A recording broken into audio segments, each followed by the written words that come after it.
చదవండి యెషయా గ్రంథం 54వ అధ్యాయము 10వ వాక్యం.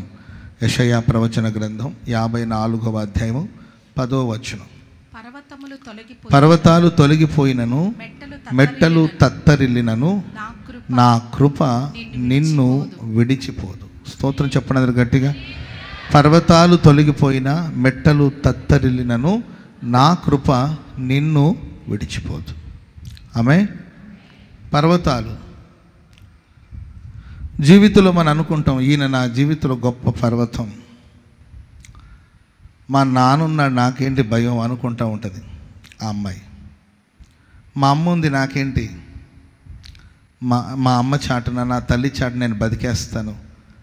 మా అమ్మ కొండంత అండను అందించే మా అమ్ముంది నాకేంటి బాధ. మా అన్నయ్య ఉన్నాడు, ఒక్క మాట తప్పితే చాలు నిమిషాల మీద వాలిపోతాడు. నాకేంటండి మా బంధువులు ఉన్నారు, ఊరంతా బంధువులే, నాకు ఈ వీధి నిండా మా బంధువులేనండి అని ఆయా సందర్భాలు పలానా వాళ్ళు పర్వతంలాగా నాకుంటారు. ఇప్పుడు హిమాలయ పర్వతాలు భారతదేశానికి ఎలా ఒక కాపుదలను అందిస్తుందో, హిమాలయ పర్వతం ఉండడం వల్ల శత్రువులు ఎవరు దేశంలోనికి రాకుండా ఆ పర్వతాలు, ఆ పర్వత శ్రేణులు మరి దేశానికి ఒక ప్రొటెక్షన్ అందించినట్లు ఆయా సందర్భాల్లో మనుషులు మనకు ఒక పర్వతంలా ఉన్నారు, కొండలాగా ఉన్నారు, వీళ్ళున్నారు వాళ్ళున్నారు అని మనం అనుకుంటూ ఉంటాం. నిజమే, వాళ్ళ పర్వతంలాగే మనతో పాటు ఉండొచ్చు. ఏదో కారణాలను బట్టి ఆ పర్వతాలు తొలగిపోవచ్చు. వీళ్ళు తొలగిపోలేరు అనుకుంటాం, వాళ్ళు తొలగిపోవచ్చు. ఇలా ఎందుకు జరుగుతుందిలే అని మనం అనుకుంటాం, మేబీ జరిగిపోవచ్చు. పర్వతాలు తొలగిపోయిన మెట్టలు తత్తరిన మనం నమ్మిన మనుషులు, మనం ఆధారపడిన మనుషులు, మనం వీళ్ళే నా భుజబలమని భావించిన మనుషులు కొన్నిసార్లు చెదిరిపోవచ్చు, కదిలిపోవచ్చు, కనబడకుండా పోవచ్చు. అయితే దేవుడు అంటాడు, పర్వతాలు ఒకవేళ తొలగిపోయిన మెట్టలు తత్తరిలిన నేను నీ ఎడల చూపుతున్న కృప ఉంది కదా, ఆ కృప ఎన్నటికీ తొలగిపోదు, ఎన్నటికీ తొలగిపోదు, ఎన్నటికీ తొలగిపోదు, ఎన్నటికీ తొలగిపోదు. హల్లెలూయా. ఈ మాసమంతా, జూలై మాసమంతా దేవుడు సమృద్ధైన కృపను దేవుడు మనకు అనుగ్రహించునుగాక.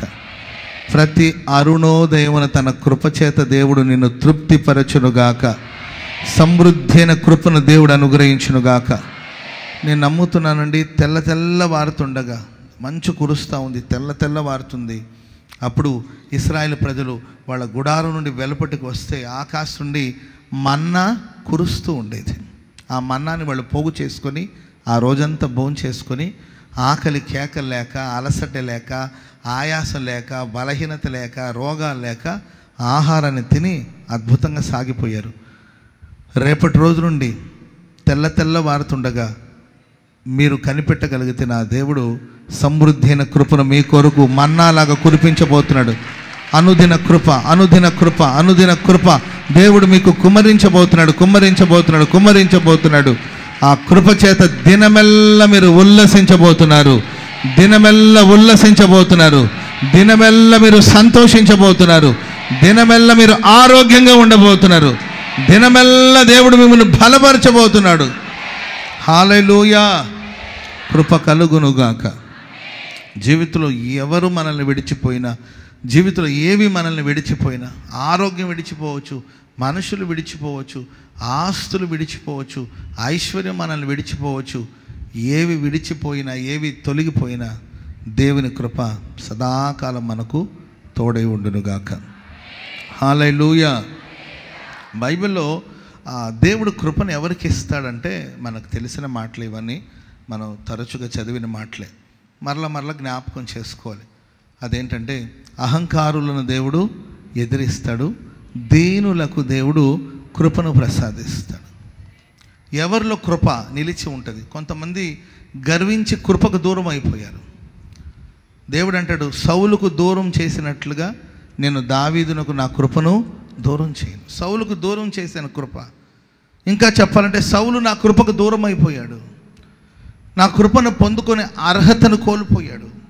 కారణం ఏంటంటే దేవుని మాటకు వ్యతిరేకంగా ప్రవర్తించడం, దేవుని మాటకు విరుద్ధంగా బిహేవ్ చేయడం, దేవుని మాట అంటే గౌరవం లేకపోవడం, ఇది అహంకారమే అవుతుంది.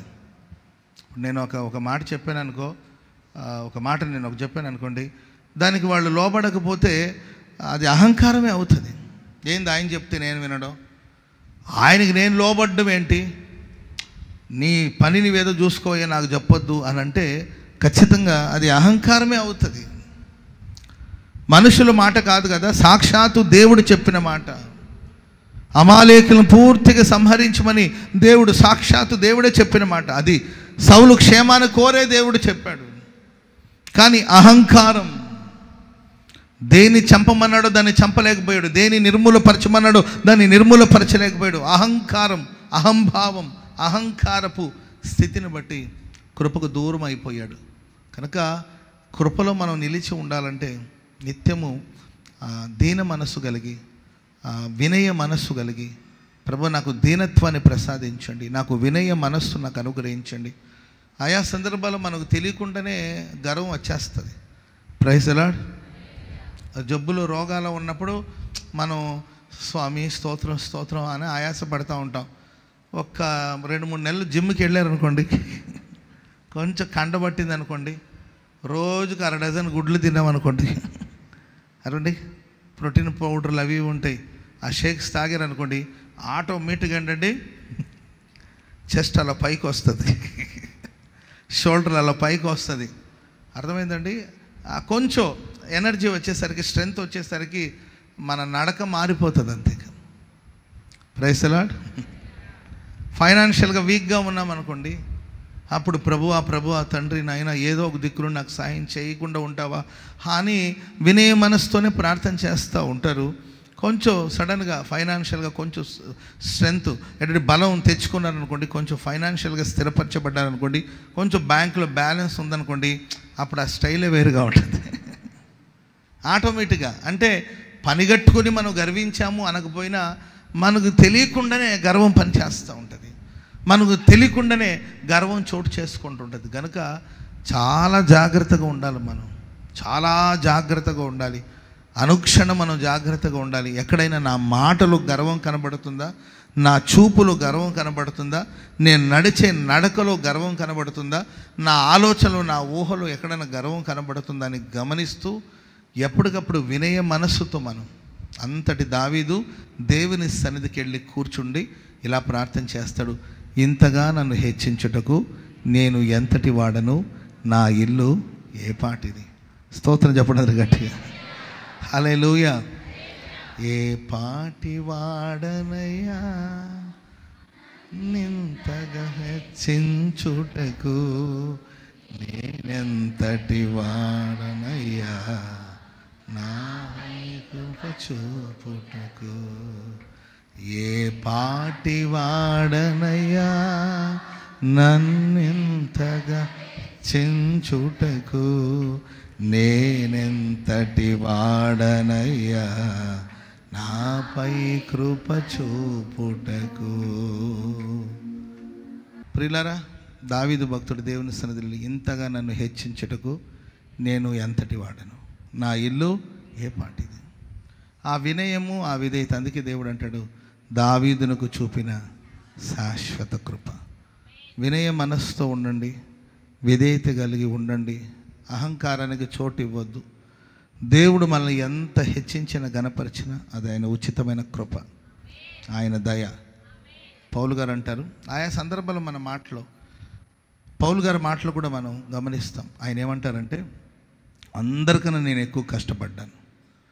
చాలామంది అపోస్తులు ఉన్నారు, అపోస్తులు అందరికంటే నేనేం తక్కువను కాదు, నన్నేం తక్కువగా చూస్తున్నారంటే, నన్నేం చిన్న చూపు చూస్తున్నారంటే, నేనేమో తక్కువ కష్టాలు పడ్డాను, అందరితో పోల్చుకుంటే నేను కూడా చాలా కష్టాలు పడ్డాను, చాలా ప్రయాసపడ్డాను అని చెప్పుకుంటూ వస్తూ వెంటనే అంటారు, అయినా ప్రయాసపడినది నేను కాదు, నాకు తోడై ఉన్న ఆయన కృప. చెప్పండి కూడా అందరూ గట్టిగా గట్టిగా హల్లెలూయా, హల్లెలూయా. కనుక ప్రేమైన వాళ్ళరా, వినయ మనస్సు, విధేయత ఎక్కడుంటుందో అక్కడ ఖచ్చితంగా దేవుని కృప ప్రత్యక్షమవుతుంది. దీన మనస్సు కలిగిన వారికి దేవుడు కృపనిస్తాడు. ఎంతోమంది కన్యకలు ఉన్నప్పటికీ మరియాని దేవుడు ఎంపిక చేసుకోవడానికి గల కారణాలు ఆమె దీనురాలండి. ఆమె దయను పొందగలిగిన స్థాయిలో ఆవిడ ఉంది, దేవుని మాటకు లోబడింది. కనుకనే రక్షకుడైన క్రీస్తు ప్రభులో ఆమె గర్భాన ఉదయించి భూమి మీద ఎంతోమంది స్త్రీలు ఉన్నారు. ఆ స్త్రీలందరిలో మరియా ధన్యురాలంట. స్తోత్రం చెప్పండి అందరూ గట్టిగా గట్టిగా హల్లెలూయా. మంచిది. ఒక 2-3 మాటలు మనం ధ్యానం చేసుకుందాం. ఆయన కృప విడిచిపోదని ప్రభు చెప్పారు కదా. ఆ కృప ఒక వ్యక్తిలో ఉన్నప్పుడు జరిగే కార్యాలు ఏంటంటే, చదవబడిన ఆ అధ్యాయంలోనే 54వ అధ్యాయంలో 17వ వచనాన్ని మనం చదువుదాం. యెషయా గ్రంథం 54వ అధ్యాయం 17వ వచనం. నీకు విరోధముగా రూపించబడిన ఏ ఆయుధమును వర్ధిల్లదు. న్యాయ విమర్శనలో నీకు దోషారోపణ చేయు ప్రతివానికి నీవు నేరస్థాపన చేస్తావు. నీకు విరోధముగా రూపించబడిన ఏ ఆయుధమును వర్ధిల్లదు. పక్కన వాళ్ళని చూసి చెప్పండి, నీకు విరోధముగా రూపించబడిన ఏ ఆయుధములైనను అది వర్ధిల్లనే వర్ధిల్లదు. నీకు వ్యతిరేకంగా, నీకు విరుద్ధంగా రూపించబడిన ఏ ఆయుధాలైనా కావచ్చు, అది ఎంతటి బలమైన ఆయుధాలైనా కావచ్చు, అది నీకు వ్యతిరేకంగా పని చేయకుండా ఉంటే ఓకే, నీ జోలికి రాకున్నంత వరకు ఓకే, అది ఎంత బలమైన ఆయుధమైన పర్వాలేదు. ఒక్కసారి అది నీకు వ్యతిరేకంగా పని చేయడం ప్రారంభిస్తే ఆ ఆయుధాలు వర్ధిల్లకుండా ప్రభు చేయబోతున్నాడు.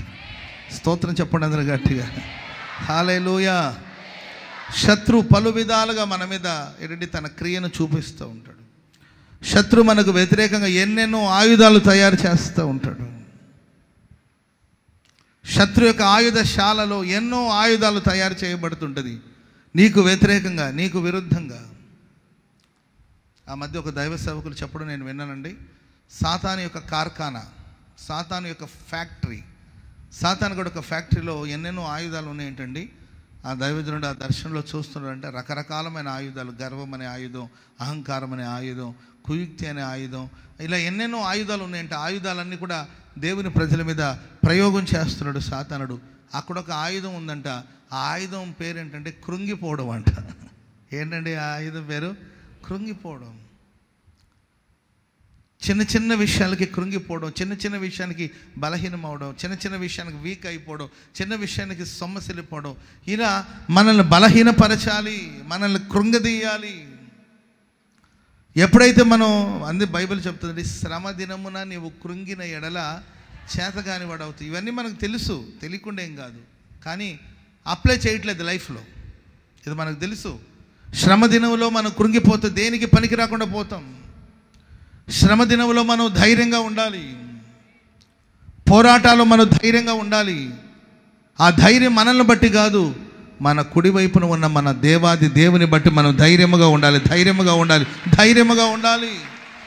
సాతానుడు మనల్ని కృంగదీయాలని కోరుకుంటాడు. సాతానుడు మనల్ని బలహీనపరచాలని కోరుకుంటాడు. అతని ఆయుధాలు ఏ రూపమైన దాల్చొచ్చు, ఆయన ఆయుధాలు ఎంతటి బలమైనదైనా కావచ్చు.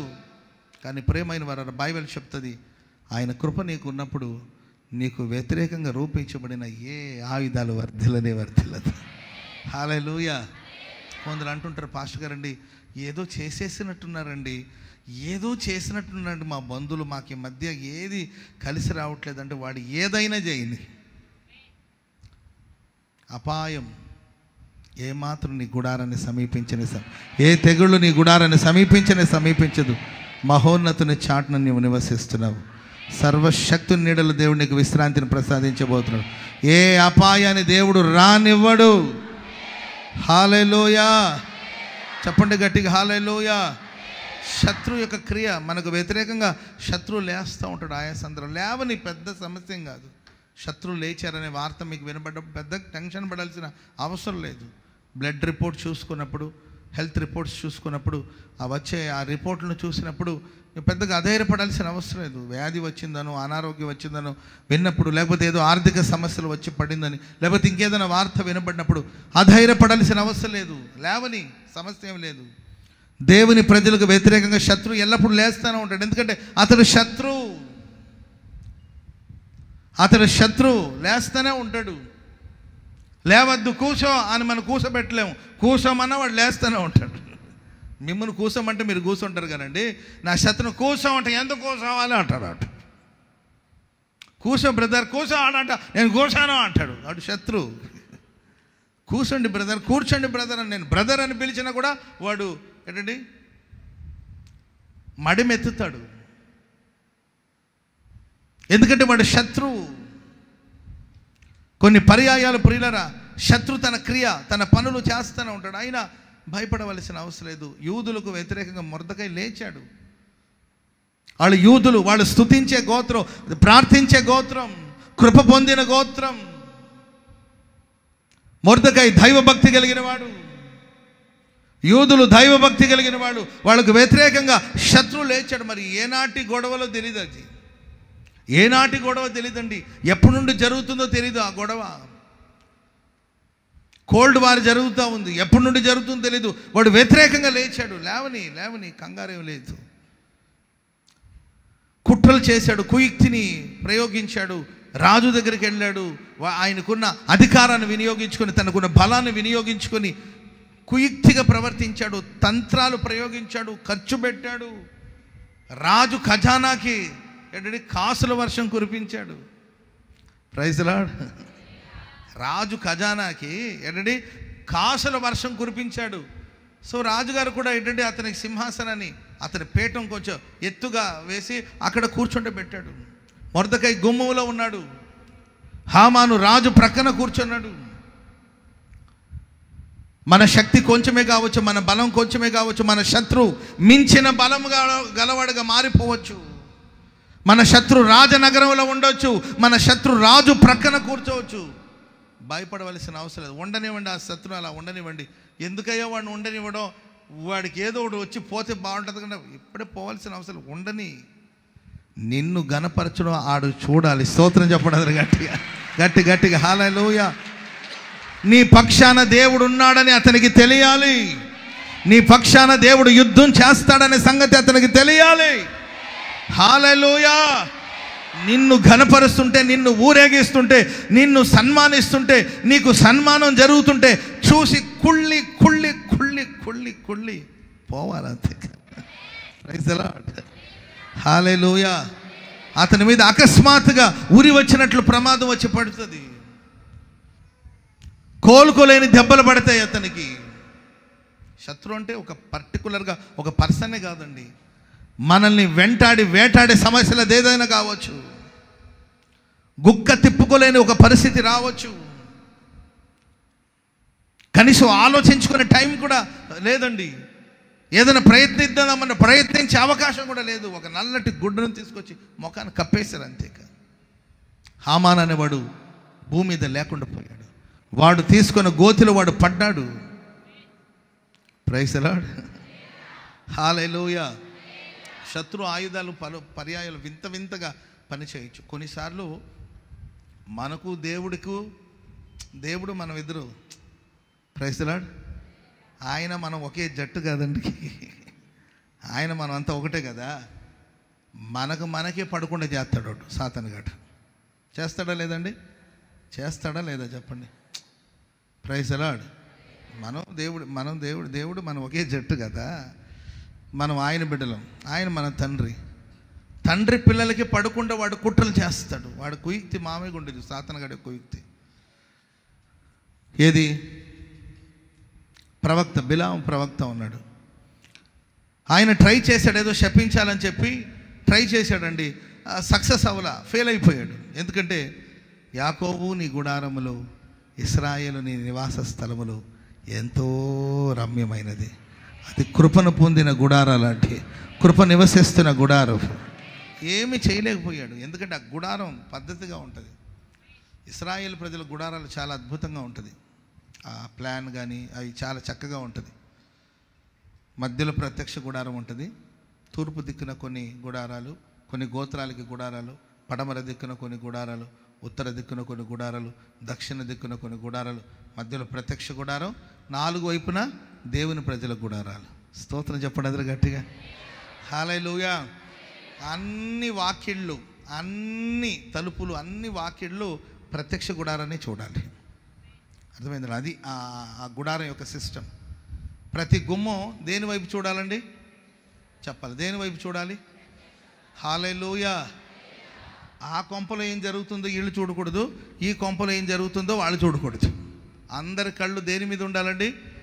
అట్లా మధ్యలో ప్రత్యక్ష గుడారం ఏంటండి, ఇటువైపున గుడారాలన్నీ కూడా ప్రత్యక్ష గుడారాన్ని చూస్తుంటుంది, అటువైపున గుడారాలన్నీ కూడా ప్రత్యక్ష గుడారాన్ని చూస్తూ ఉంటుంది, ఇటువైపున గుడారాలన్నీ కూడా ప్రత్యక్ష గుడారాన్ని చూస్తుంది. అందుకే యాకోబు నీ గుడారములు, ఇశ్రాయేలు నీ నివాస స్థలములు ఎంతో రమ్యమైనవి.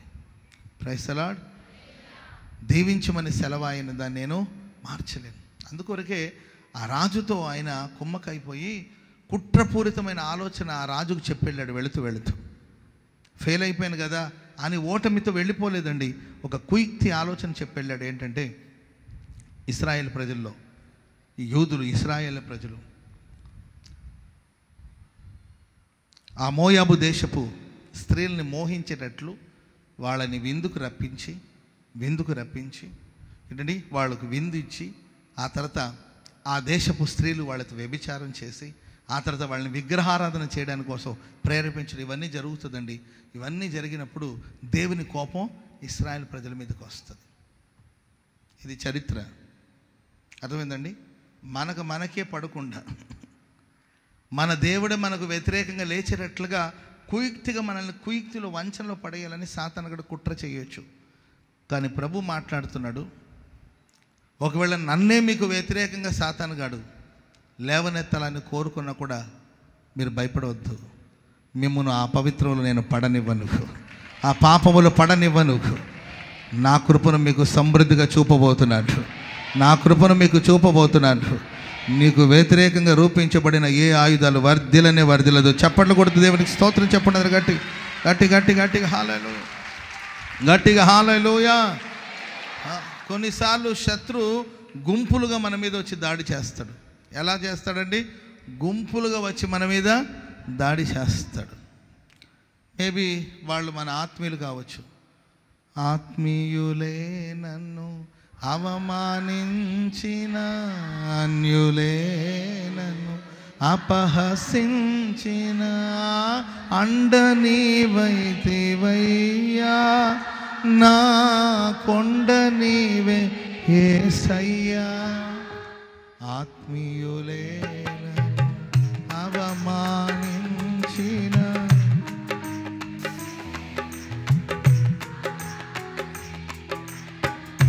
అండ నీవైతివయ్యా, నా కొండ నీవే యేసయ్యా. యేసయ్యా యేసయ్యా యేసయ్యా యేసయ్యా యేసయ్యా యేసయ్యా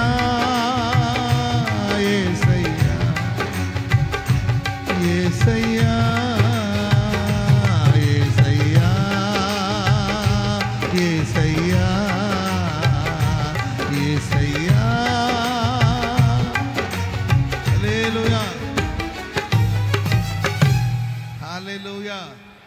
కొన్నిసార్లు ఆత్మీయులే, నా ఫ్రెండ్ వీడు, నా బెస్ట్ ఫ్రెండ్ వీడు, నాకు గుడ్ ఫ్రెండ్, నాకు బెస్ట్ ఫ్రెండ్, ఈ ఫ్యామిలీ నాకు చాలా ప్రియమైన కుటుంబం అనుకుంటా. ఆ ఆత్మీయుల మధ్యలోనే కొందరు మనకు వ్యతిరేకంగా లేవనెత్తుతాడు. మనం ఊహించుకోరు. ఇప్పుడు ఎవడో వచ్చి మనకు కీడు చేస్తే పర్వాలేదండి, నా అనుకునేవాడు, మన అనుకునేవాడు, మన ఇంట భోజనం చేసిన వాళ్ళు, మనతో విందులో కూర్చున్న వాళ్ళే మనకు వ్యతిరేకంగా లేస్తే, దావీదు ఇంట పుట్టిన తన కుమారుడు అబ్షాలోమే తన తండ్రికి వ్యతిరేకంగా లేస్తే, తన ప్రాణ స్నేహితుడైన అహితోఫేలు, దావీదు యొక్క ప్రాణ స్నేహితుడు అహితోఫేలు ఎప్పుడో పాత కక్షలు మనసులో పెట్టుకున్నాడు. మన ఆత్మీయులు మనకి ఎప్పుడు వ్యతిరేకం అంటే ఏదో పాత కక్షలు ఉంటాయి, బయటపడరు. లోపల పెంచి పోషిస్తూ ఉంటారండి. ఎప్పుడో ఒకరోజు టైం వస్తుంది, ఆ రోజు దాడి చేద్దామని దాడికి సిద్ధంగా ఉంటారండి. ప్రాణ స్నేహితుడు అహితోఫేలు దావీదునకు, ఇద్దరు కలిసి ప్రార్థనకి వెళ్ళేవాళ్ళు, ఇద్దరు ఒకే షేర్ ఆటోలో వచ్చేవాళ్ళు, ఇద్దరు ఒకే కారులో వచ్చేవాళ్ళు, కలిసి దేవుని మందిరానికి వెళ్ళేవాళ్ళు. ఏ యుద్ధానికి వెళ్ళినా, యుద్ధానికి వెళ్ళేటప్పుడు ఆ ప్లాన్ అంతా కూడా ఆ వ్యూహ రచన, యుద్ధానికి ఎలా వెళ్ళాలో ఒక వ్యూహ రచన ఉంటుంది. ఆ రచన అంతా కూడా ఎవరు చేస్తారంటే అహితోఫేలు ఆలోచన ఇస్తే సాక్షాత్తు దేవుడే ఆలోచన ఇచ్చినట్టు ఉండేది. ప్రాణ స్నేహితులు కలిసి దేవుని సన్నిధికి వెళ్ళేవాళ్ళు, కలిసి కూర్చొని విందును ఆరగించేవాళ్ళు, కలిసి రెస్టారెంట్కి వెళ్ళేవాళ్ళు, కలిసి బర్త్డే పార్టీ చేసుకునేవాళ్ళు, కలిసి టపాసులు పేల్చేవాళ్ళు. కొంతమంది కలిసి మెలిసి తిరుగుతూ ఉంటే అనిపిస్తుంది వామ్మో అని. Praise the Lord. ఏది రోడ్డు మీద బైక్ ఆపి, అర్థమైందండి, రోడ్డు మీద బైక్ ఆపి ఆ బైక్ మీద ఒక కేక్ పెట్టి, అర్థమైందండి, అక్కడ కేక్ కటింగ్ చేసి, అర్థమైందండి, సెల్ఫీ టైం అని అందరూ కలిసి సెల్ఫీ పెట్టి, మంచిదే, కలిసి ఉండడం మంచిది కదండి, స్నేహభావంతో ఉండడం మంచిదే కదా, కలిసి ఉండడం మంచిదే కదండి, ఒకరినొకరు ప్రేమించడం మంచిది కదా, ఒకరి బర్త్డేలో ఇంకొకరు పాలు పంపులు పొంది బర్త్డే విషెస్ చెప్పడం అంత మంచిదే కదా, ఒకరి శ్రమలో ఒకరు ఉండడం మంచిది. అలా కలిసిమెలిసి ఉన్న ఆ సహోదరులు అండి, కలిసిమెలిసి ఉన్న ప్రాణ స్నేహితులు. కానీ ఈ అహితోఫేలు ఎప్పుడో మనసులో ఉందండి, ఆ పగ తీర్చుకోవడానికి ఒక అవకాశం వచ్చిందండి, వెంటనే పార్టీ మార్చేశాడు, వెంటనే కండవ మార్చేశాడండి. ఒకవైపు నా కొడుకు నాకు దూరం అయిపోయాడే, నా కొడుకు నా శత్రువుగా మారాడనే వేదన ఒకవైపున ఉంటే, మరొక వైపున నా ప్రాణ స్నేహితుడు వెళ్ళి నా శత్రువుతో చేతులు కలిపాడు, నా కుమారుడితో చేతులు కలిపాడు. ఎందుకంటే ఇతడు ఆలోచన ఇస్తే ఖచ్చితంగా వాడు అసలే చెడ్డ పనులు చేస్తున్నాడు, వాడితో వీడి చేతులు కలిపాడు అనుకో, ఇంకేం చేస్తాడు, దేశాన్ని ఏ నాశనానికి నడుస్తారు అనే భయం అండి. అందుకే ప్రార్థన చేస్తాడు, ప్రభా అహితోఫేల్ నాశనం అయిపోవాలి ప్రభా, కుక్క చావు చావాలి. మనమైతే ఇలా చేస్తాం ప్రార్థన, ఆడు కుక్క చావు చావాలి ప్రభువా, ఆడు భూమి మీద లేకుండా పోవాలి ప్రభువా, నా ఉసురు తగలాలి ప్రభా. ఇది మన ప్రేయర్. దేవా నీవు ఉన్నావు, ఎస్ నీవు ఉన్నామని నాకు తెల్లారి లోపల తెలియాలంటే వాడు భూమి మీద లేకుండా ఇట్లా పిచ్చి పిచ్చి ప్రార్థనలు చేస్తాం. కానీ దావీదు, ప్రభువా అహితోఫేలు ఆలోచనలు నీవు చెడగొట్టండి. Praise the Lord.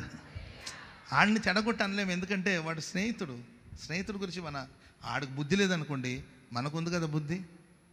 వాడు బుద్ధి లేని గాడిద అనుకోండి, మనం గొర్రెలమే కదండి. Praise the lord.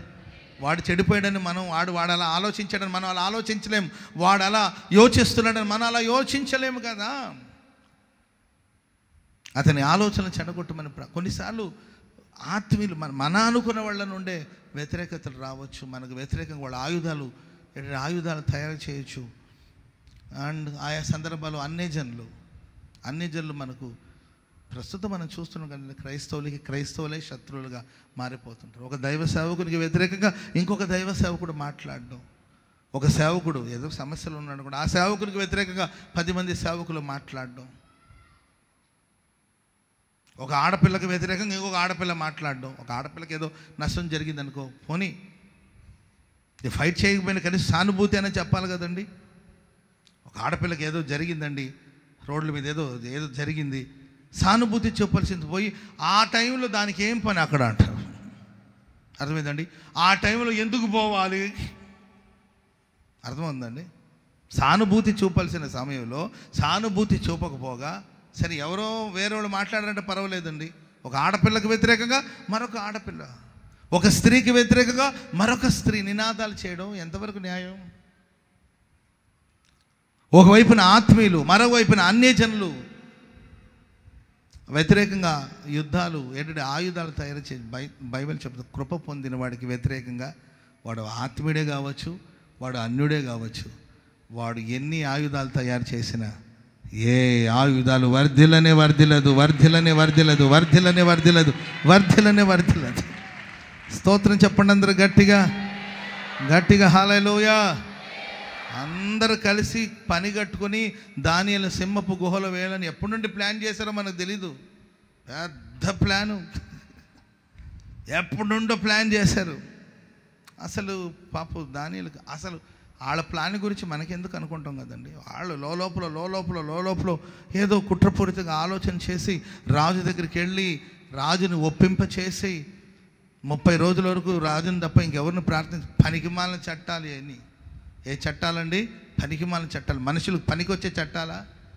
మనుషులకి ఏమైనా ప్రయోజనాలు జరిగే చట్టాలా? అది పనికిమాలిన చట్టాలు. 30 రోజులు రాజుని తప్ప ఇంకెవరిని ప్రార్థన చేయకూడదంట. ప్రతివాడికి తన ఇష్ట దైవాన్ని ఆరాధించే అధికారం ఉంది, ఆ స్వేచ్ఛ ఉంది. 30 రోజులు భక్తి అనేది బలవంతం కాదు కదా. 30 రోజులు రాజును తప్ప ఇంకెవరిని ప్రార్థించకూడదంట. ఏం చట్టాలు ఇవి? దీనివల్ల ఏంటి ప్రయోజనం? ఇలాంటి దరిద్రపు చట్టాలు. రాజు మంచోడేనండి. కుట్రపూరితమైన మనుషులు ఆ రాజు మనసుని చెరిపి, రాజు మనసుని పాడు చేసి ఇలాంటి ఒక చట్టాన్ని తీసుకొచ్చారు. సరే, ఈ చట్టాన్ని ఎవరైనా ఉల్లంఘిస్తే వాళ్ళని సింహాలున్న గుహలో పడవేయాలంట. పెద్ద పెద్ద ప్లాన్ చేస్తున్నారేమో మీకు వ్యతిరేకంగా. కంగారు పడాల్సిన అవసరం లేదు. కాయికో కంగారు, ప్రభు ఉన్నాడు. స్తోత్రం చెప్పండి గట్టిగా. ఏ ఆయుధాలు వర్ధిల్లదండి. శత్రు తాను త్రవ్విన గుంటలో తానే పడబోతున్నాడు. ఆమె చెప్పండి గట్టిగా. అతడు త్రవ్వుకున్న గుంటలో అతడే పడబోతున్నాడు. గోతులు తీసుకుంటున్నాడు, దాంట్లో ఖచ్చితంగా పడతాడు. ఆమె దానియేలు ఒంటి మీద ఒక చిన్న గీత కూడా పడలేదండి. ఆమె సింహాలున్న గుహలో ఉన్నాడు. ఓల్ నైట్ సింహాలున్న గుహలో ఉన్నాడండి. ఒక గీత కూడా పడలేదు. కుక్కిన పేన్లాగా పడున్నాయి సింహాలు. ఎందుకంటే దానియేలుకు వ్యతిరేకంగా రూపించబడిన ఏ ఆయుధాలు వర్ధిల్లదు. ఆమె ఆ తర్వాత దానియేలుని బయటకు తీసుకొచ్చారు. ఎవరైతే కుట్ర చేశారో వాళ్ళందరినీ ఫ్యామిలీగా తీసుకెళ్ళి దాంట్లో పడేశారు. వాళ్ళు ఆ గుహ లోపలికి వెళ్ళేంత అవకాశం కూడా సింహాలు ఇవ్వలేదండి. చీల్చి చెండాడినాయి. అందుకొరకు ఎవ్వరికి వ్యతిరేకంగా మనం కీడు తలంచొద్దు. దేవుని బిడ్డలు ఎవరు పాడైపోవాలని మనం కోరుకోకూడదు. ప్రార్థించడం మన ధర్మం, ప్రార్థించడం మన వంతు, ప్రార్థించడం మన కర్తవ్యం. ఎవడు తీసుకుని గోతులో వాడే పోతాడు. Praise the Lord. చెప్పండి గట్టిగా హల్లెలూయా. బైబిల్ సెలవిస్తుంది, నీకు విరోధముగా రూపించబడిన ఏ ఆయుధమైనను వర్ధిల్లదు. ఇంకొకసారి పక్కన వాళ్ళని చూసి చెప్పండి, నీకు విరోధముగా రూపించబడిన ఏ ఆయుధమైనను వర్ధిల్లదు. Praise the Lord. హల్లెలూయా. నీకు తీర్పు తీర్చాలని వాడు ప్లాన్ చేశాడేమో, నీవే వాడికి తీర్పు తీరుస్తాడు. నీ మీద ఏదో నేర స్థాపన చేయాలని వాడు బయలుదేరాడేమో, నీవు అతని మీద నేర స్థాపన చేసే రోజులు రాబోతుంది. Praise the Lord. శత్రు ఆలోచనలు ఎలా ఉంటుంది చూడండి. సమూయేలు మొదటి గ్రంథం 17వ అధ్యాయం 9వ వచనం. సమూయేలు మొదటి గ్రంథం 17వ అధ్యాయం 9వ వచనం చదవండి. శత్రు యొక్క ఆయుధం లేకపోతే శత్రు యొక్క కదలిక ఎలా ఉంటుందో సమూయేలు మొదటి గ్రంథం 17వ అధ్యాయం 9వ వచనం చదవండి. అతడు నాతో పోట్లాడి నన్ను చంపగలిగిన ఎడల మేము మీకు దాసులవుతాము. నేను అతనిని జయించి చంపిన ఎడల మీరు మాకు దాసులై మాకు దాస్యం చేస్తారు. ఈ దినమున నేను ఇశ్రాయేలు సైన్యములను తిరస్కరిస్తున్నాను. ఒకనిని నియమించిన ఎడల వాడును నేనును పోట్లాడుదమని ఆ ఫిలిస్తీయుడు చెప్పుచూ వచ్చెను. సౌలును ఇశ్రాయేలీయులందరూ. ఇంకొక పై వచనం 8వ వచనం చదవండి.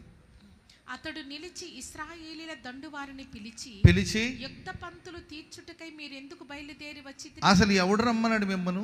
నేను చెప్తాను, మీరు వినండి. అక్కడ చదువుతుంటారు, మీరు వినండి. ఎవడు రమ్మన్నాడు మీ అందరినీ? యుద్ధ పంక్తులుగా బయలుదేరాడు. ఎవడు రమ్మన్నారు మీ అందరినీ? నేను ఫిలిష్తీయుడిని కానా? మీరు సౌలు దాసులు కారా? మీ పక్షంగా ఒకరిని ఏర్పరచుకో. మీరు సౌలు దాసులు కారా? వాళ్ళు సౌలు దాసులా, దేవుని దాసులా? చెప్పాలి. సౌలు దాసులా, వాళ్ళు దేవుని దాసులా? అంటే మన మీద మనకే డౌట్ వచ్చేటట్లు మాట్లాడతాడు. Praise the Lord. నువ్వు బాగానే వెళ్ళుంటావు హాస్పిటల్కి, ఊరికి టెస్ట్ చేసుకోమంటే అదొక ఇంట్రెస్ట్ కొంతమందికి. చేతిలో డబ్బులు ఉన్నాయి, ఊరికి సరదాగా వెళ్ళి సంవత్సరానికి ఒకసారి పరీక్షించుకోమని ఏదో చెప్తుంటారు కదండి. అంతా ఓకే, కుంభాలు తింటున్నావు. ఎట్లా అరిగిపోతుందో అర్థం కావట్లే. అది ఈనాటి మిషన్ కాదు, ఎప్పుడో 1947లో ఉండవలసిన ఇంజిన్ అది మిస్ అయిపోయి ఇటు వచ్చేసింది. అంతేకా కొండలు తిన్న కరిగించి పక్కన పడేస్తారు. బాగానే ఉంటున్నావు, నీలాగా నడిచేవాడు ఎవడు లేడు అంత వేగం, నీలాగా మాట్లాడేవాడు ఎవడు లేడు అంత పెద్ద నోరు, నీలాగా చూసేవాళ్ళు ఎవరు లేరు, కళ్ళు కోడిగుడ్లు, నీ నోట్లో పడాలంటే వాళ్ళు దడుచుకొని సత్తారు, అంతా ఓకే. మరి ఎందుకు వెళ్ళాము మనం అంటే ఊకే సంవత్సరానికి ఒకసారి టెస్ట్ చేసుకోమని వెళ్ళారు. అక్కడ ఏదో ఒక రిపోర్ట్ తీసి, మరి నీ రిపోర్టేనో లేకపోతే పక్కన వాడి రిపోర్ట్ ఏమైనా మారిందో మనకు తెలీదు. బాగానే వెళ్ళాడండి, లేకపోతే బాగానే వెళ్ళింది, టిక్ టిక్ టిక్ టిక్ అని బాగానే వెళ్ళింది తల్లి ఎత్తు చెప్పులు వేసుకొని. డాక్టర్ గారు అన్నట్టు అనేసరికి ఏమైంది డాక్టర్ గారు అంటే, ఎట్లా ఉన్నావమ్మా నీవు, అసలు నీ మనిషివేనా, అసలు షుగర్ 900కి వెళ్ళిపోయింది. ఏం సార్ ఉండకూడదు అంతా? అయ్యో పిచ్చిదానా, 90 ఉండాల్సింది 900కి పోయింది. ఇదేమన్నా బ్యాంకులో బ్యాలెన్సా? కిడ్నీలు 2 కుళ్ళిపోయింది అని వాళ్ళు ఏదో ఒకటి చెప్పారనుకోండి, అంతే. ఇక ఏదో ఒక భయాన్ని కలిగించే వాతావరణం, మనకే డౌట్ వచ్చేటట్లు. అంత బాగానే ఉన్నానండి నేను, ఓకేనండి, నాకేం ప్రాబ్లం లేదంటుంటే ఏదో మనకే ఎటువంటి భయాన్ని కలిగించే విషయాలు. మీరు సౌలు దాసులు గారా? మేమెందుకు సౌలు దాసులు అవుతాం? మేము దేవుని దాసులం. యేసుక్రీస్తు రక్తము చేత కొనబడిన వారం మనం. ఇక్కడ ఎవరికి బానిసలు కాదు, ఎవరికి ఏంటి దాస్యం చేయట్లేదు. మనమందరూ దేవుని దాసులం. యేసు రక్తము చేత కడగబడిన వారు మనం దేవుని సొత్తు. మీరు సౌలు దాసులు కారా అని ఒక డౌట్ పెట్టేశారు వాళ్ళకి. వాళ్ళు అంతే కదా, మనం ప్రైజ్ ది లార్డ్. శత్రుగాడికి సౌండ్ ఎక్కువ, స్ట్రెంత్ తక్కువ. సౌండ్ ఎక్కువగా, స్ట్రెంత్ తక్కువ. మన దేవుని వాయిస్ వచ్చేసి మెల్లని స్వరం. Praise the Lord. వాయిస్లో పెద్దగా మనకు ఏంటండి, వాయిస్ పెద్దగా రైస్ చేసినట్లు మనకు కనబడదు. ప్రభు చిన్నగానే మాట, మెల్లని స్వరం. Praise the Lord. దేవుడి మాటలు మెల్లని స్వరం, మన గుండె లోతు నుండి మెల్లగా ప్రభు మాట్లాడతాడు. ఆ స్టేజ్కి మనం వెళ్ళాలి. అబ్రహం పాస్టర్ గారు అయితే కొంచెం అరిసి మాట్లాడతాడేమో, ఇంకా మన పాస్టర్స్ చాలామంది ఉన్నారు, వాళ్ళు ఇంకా పెద్దగా అరుస్తారు. కొందరు అరిస్తే మన చెవిలో రక్తం కూడా వస్తుంది, అది వేరే విషయం. Praise the lord. ఓకే, మనుషులు అరిసి మాట్లాడవచ్చు, గట్టిగా గంభీరంగా చెప్పొచ్చు. దేవుని స్వరం మనకు మెల్లని స్వరం. Praise the Lord. కానీ ఆయన స్వరం మెల్లగా ఉండొచ్చేమో, కానీ ఆయన శక్తికి పరిమితులే లేవండి. స్తోత్రం చెప్పండి అందరూ గట్టిగా హల్లెలూయా. గొలియాత్ వాయిస్ వినబడుతుంది, సాతానుగాడి యొక్క స్వరం వినబడుతుంది, ఇశ్రాయేలు ప్రజలకు వ్యతిరేకంగా ఆయన శబ్దం. మీరు సౌలు దాసులు గారా?